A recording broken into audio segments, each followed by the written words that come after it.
We all have questions about our health, our careers, and the world around us. This is Ask. Always stay knowledgeable, a Blue Cross Blue Shield of South Carolina podcast where real experts break down the topics that impact your life every day. Simple, clear, and built for you.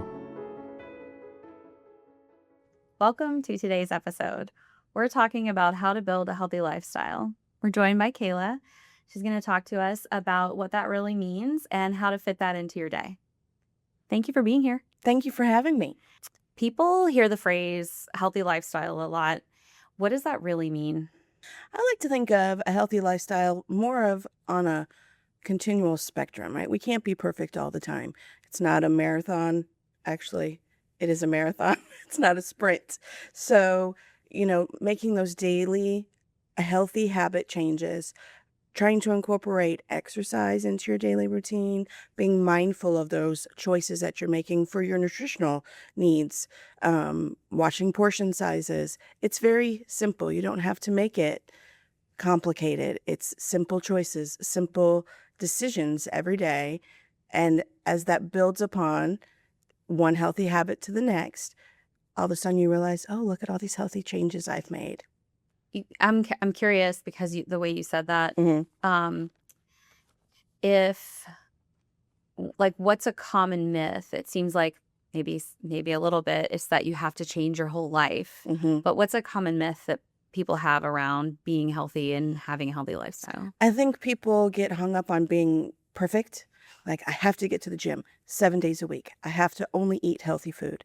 And that can set you up for failure sometimes. Life is not perfect. And so, like I said prior, it's those little simple things, simple changes you can make. Maybe adding in a vegetable you've never tried this week, or a fruit you've never tried. Or, hey, I'm going to walk on my lunch break today for 15 minutes.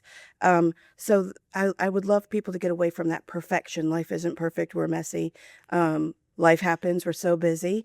And so I think just getting away from that idea of such a rigid routine.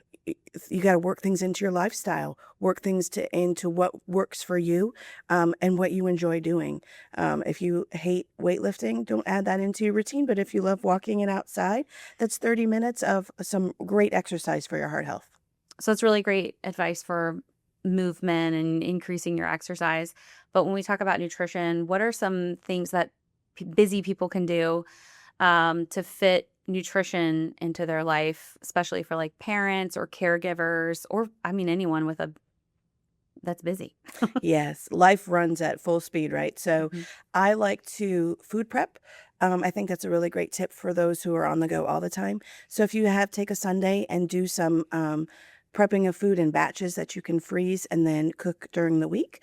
Also cutting up those fruits and vegetables during the week, have them ready to go. I like rotisserie chickens from the market. You can take the skin off and make it healthier, and you can use that chicken in a lot of different dishes.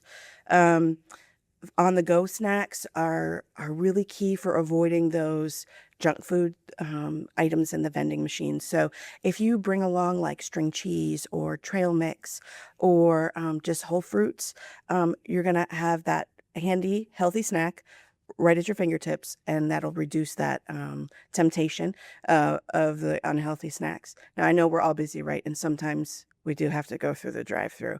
So if you're going through the drive-through, just be mindful, like we spoke of earlier. Okay, what's a healthier choice I can make today?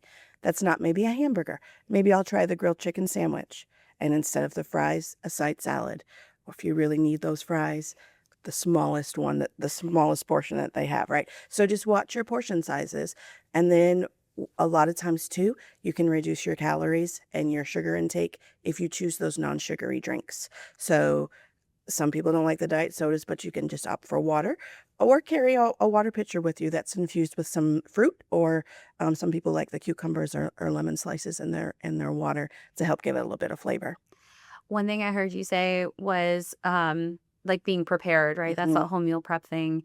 So preparation is sort of key. And Yes. that's not just true for nutrition too. That's true That's for all of for it. everything, planning ahead Mhm. helps decrease the stress in your life, helps decrease the worry about what am I going to have for supper.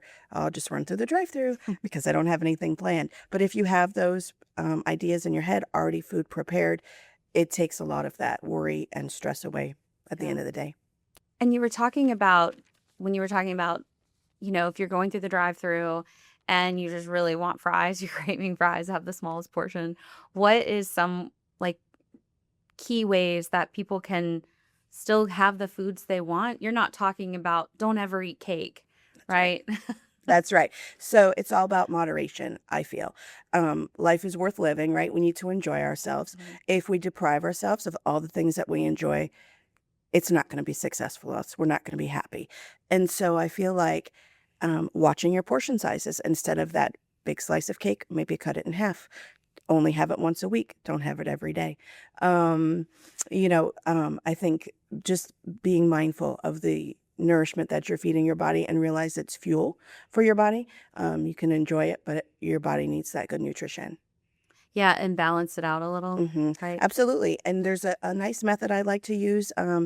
It's called the plate method. I don't know if you've Okay. ever heard of it, but you look at your 9-inch plate. So that's typically smaller than what Americans use. It's a 9-inch plate. It's a lot smaller.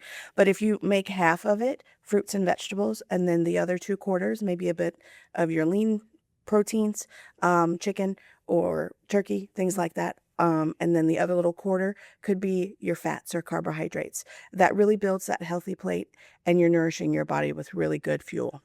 Do you find that like when we talk about portion sizes, people have no concept of what that means, Hmm. and it can be confusing when you're looking at a nutrition label and you see the big number, this Hmm. many calories, but that's like per Per portion. portion. You have to Yes. portion it out.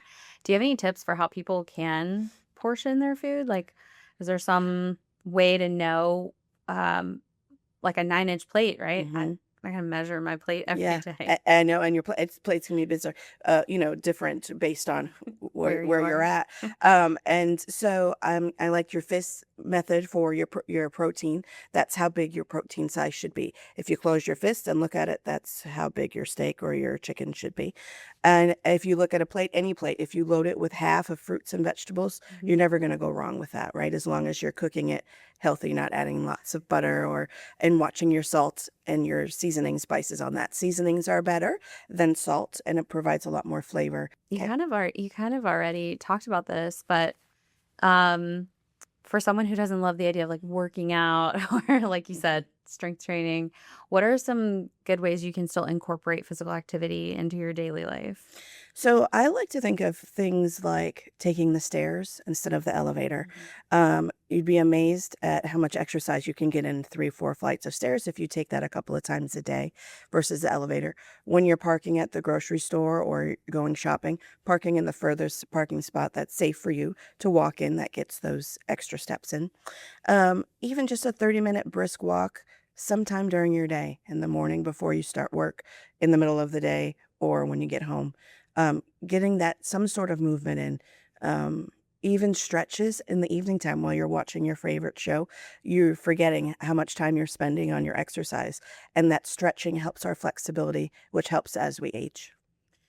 And it doesn't have to be like all at once, right? You talk Right. about a 30-minute walk, you could do 10 minutes in the morning and then later in the day. That's right. You can break it up. It's still that 30 minutes of heart healthy exercise, getting that heartbeat up, which helps all of our blood pressure issues. It helps with weight loss, gets your heart pumping.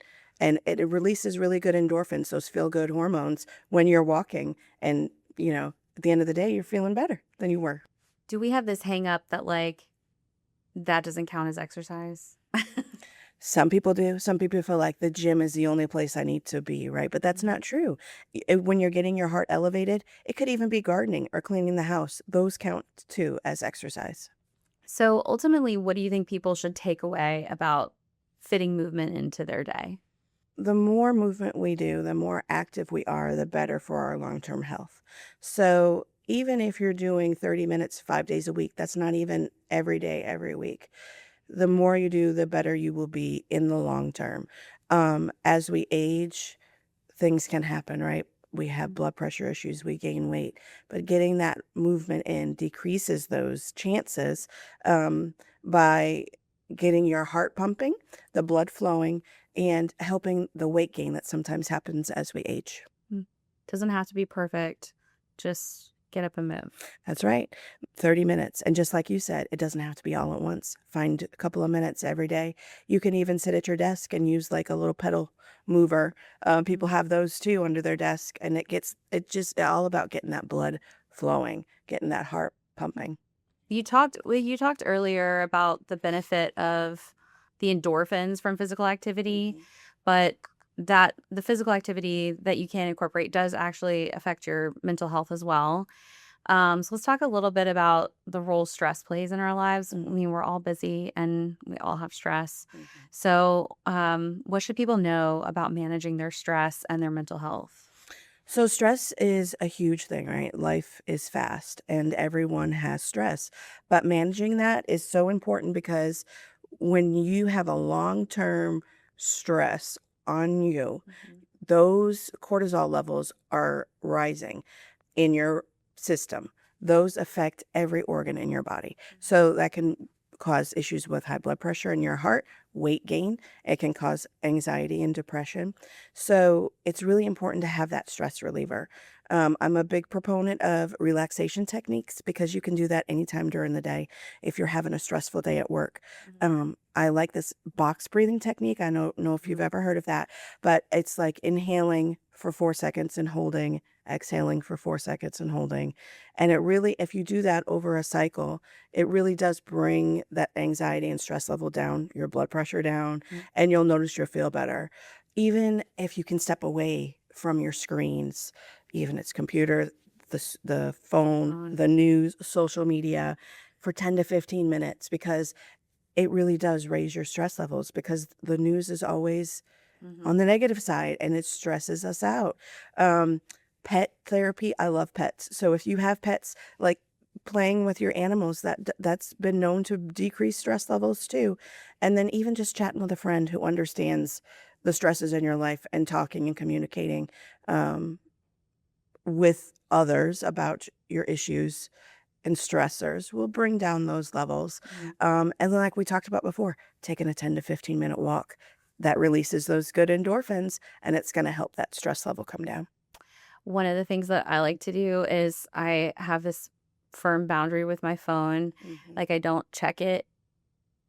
Like I don't check social media before 9 a.m. So it's just like a limitation on don't do this. You know? Yes, absolutely. And that's a very good point too. The boundary, setting boundaries. So even outside of work, right? We have so many pulls on us. You have to set those personal boundaries of not saying yes to every commitment, every ask of you. And that promotes a lot of self-care. No, I can't do that today because I'm going to go walk for 30 minutes. You're putting that importance on your health. Yeah. Well, and that's really key, especially for caregivers, people who are Yes. always giving, not just parents, but people who take care of their older adults in their lives. That whole idea of, when the air mask drops from the Yes. airplane, like It's you put others yours for, on yes, first. Yeah. for others. Yeah. Yeah. Yeah. Yeah, so it's a big deal for caregivers, absolutely, because we're always giving. I spoke prior, I was a nurse in the bedside for 24 years. You always worry about others before yourself. And so that self-care is so, so important to remember to take care of yourself first and maybe say no, put the phone down. I love your tip of not checking it before 9:30. Yeah. That way your cortisol levels are not through the roof before you start your day. So that's awesome. Because you were talking about box breathing. Mhm. And it's like, if you get stressed out about something, even it doesn't have to be, I'm going to go meditate for an hour. Right. You can just say, I need a minute. Walk away, take a Absolutely. minute. Yeah. Yeah. Yeah, it's very important. You just step away. And it doesn't have to be, I have to go talk to my therapist today for 30 minutes because I'm stressed out. It's self-care. Those walking, that releases those good endorphins, breathing techniques. And you could meditate even for 10 minutes, go to a quiet room or go outside, listen to nature. A lot of people find really good peace outside with the birds chirping and the skies, even if it's raining. Some people love to walk in the rain. So it just all depends on, your preference and how you feel like that will lower your stress level. Yeah. You kind of talked a little bit about this, but what are some other tips you have for people to manage their stress that doesn't require a lot of time or money? So prepping the night before for busy mornings, that'll help decrease your stress levels in the morning. Laying out clothes, laying out food, um, prepping lunches for kiddos, whatever you're going to need for the morning time. If you get that done ahead of time, you're going to feel a lot more relaxed starting your day. Your stress levels will be lower, as you start to begin that day. What is one of the most important things people can do to help manage their stress? So sleep is essential to our body's function. Chronic sleep deprivation has been known to cause issues for high blood pressure, heart disease, and increases anxiety and depression if you're chronically sleep deprived. So setting yourself up for good sleep cycles, getting that good 7 to 8 hours of sleep every night or more if you need it, everybody's individual, will really help um, mental health and your physical well-being. So does your sleep affects your physical health as well? It does. So the stronger your positive sleep patterns are, the stronger your immune system is going to be. So if you're sleep deprived, you're setting yourself up for getting sick faster, and it's going to last longer, your illnesses. So really good quality sleep promotes a great immune system. Do you have any tips that can help people improve their sleep? Yeah, so what I would say, making sure you're going to bed at the same time every day, waking up at the same time every day, even weekends. I know people love to sleep in on weekends, Yeah. but it really does mess with our rhythms. It's that I'm not sure if you've ever heard of the circadian rhythm, but that is the body's natural sleep and wake cycle.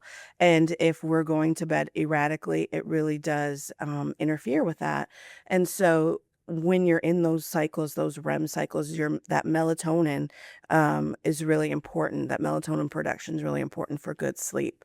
And if you're one to use your phone before you go to bed, the blue light really does interact with that melatonin production. And so I actually spoke with a sleep provider not too long ago who said to put away your phones, which includes any of that blue light, so phones, TVs, computers, at least for an hour before you're ready to really lay down and get some quality sleep, because that will really start that melatonin production. The thing I really like to read before I go to bed, Yes. and they say that's really good for helping your Yes. brain like prepare for sleep. Yes, because just make sure that the lighting is good. It's not too bright in there, which is hard because we need like to read. But reading is great because it really does set you up for more peaceful, relaxing, getting in that relaxation mode for sleep. What about for people who maybe don't like to read? Well, you can do some of that relaxation breathing we talked about Mhm. before, even just some meditation, closing your eyes and really getting into that relaxation zone. You can't be going full speed ahead all day and then just expect to get good quality sleep, Yeah, turn it off. then turn it off. Yeah. Okay. Yeah, you shared some really great tips, but if someone wants to learn more, where can they find good resources? So, of course, everybody's on their phone and the internet nowadays, right? And you never know what a trusted site may be. I encourage people to look for sites that end in .gov or .edu. Those are usually trusted, backed by science, backed by medical professionals. Your provider, your personal, healthcare provider is a great source to go to. And then I would love you to run anything you're going to change in your lifestyle by your provider first, because they know your health best, and they can make sure that the plan that you're setting forth is safe for you. Are there ways that your health plan can help you build a healthy lifestyle? Absolutely. There's a plethora of resources available on many health plans.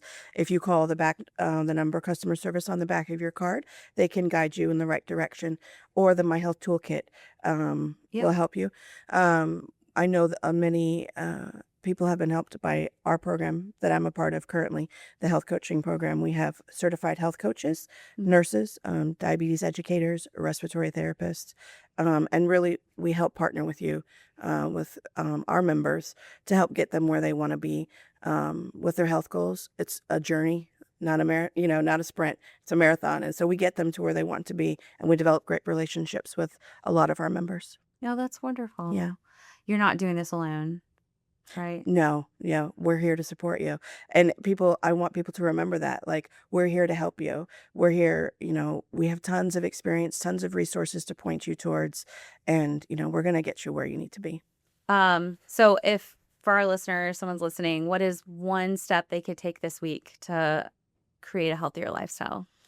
So you can pick one. You can either choose to be more active or try to be more mindful of what you're eating. And so if you are able to get outside and do a little activity, 30 minutes, 5 days a week, it's 150 minutes. But if you break it up throughout the week, that's what the American Heart Association recommends for good heart health. So getting out there and walking, doing some yoga, gardening, cleaning the house, just a little bit, get your body moving. You're going to feel better at the end of the week. If you try it just for that 1 week, I guarantee you're going to be like, oh, look how much more energy I have. But if you can't get outside, just trying a new fruit or vegetable on your plate this week and see what you think of it, or being mindful of what am I putting in my body this week to nourish myself, to give my body that good fuel. The thing that really stood out to me was your advice about it doesn't have to be perfect. I think so often it's like, especially when you see what's on social media, you got to do all these lifting weights and you have to eat so much protein Yes. to hit your macros. Yes. And it's really nice to just take a step back and say, it's small steps that add up. That's right. And I just like to keep it simple because it can get so complicated. And if you're down that road and doing that journey, that's fine. But when you're first starting out, it can be really overwhelming to listen to how many macros, how many protein does I need to get in. Just move your body and look at your portion sizes. Look at those healthier foods you can do, the non-processed. When you're going to the grocery store, shop the outside of the grocery store. That's where all the fresh food is versus the processed food in the middle, which is not so healthy. You've shared so many great tips today, but I'm wondering if you have a message of encouragement for people listening. So I like to tell people, motivation gets you started, right? There's a motivation behind why you want to be healthier, but those healthy habits keep you going. So as you build upon the movement that you're doing throughout the day, the healthy food choices you're making every day, you build upon that, you're going to get closer and closer to your health goals. And like we spoke about earlier, it's not about perfection. It's just about improving upon maybe what you did yesterday or last week.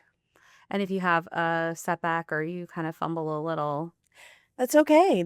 I loved, a lot of times I compare things to the 80-20 rule.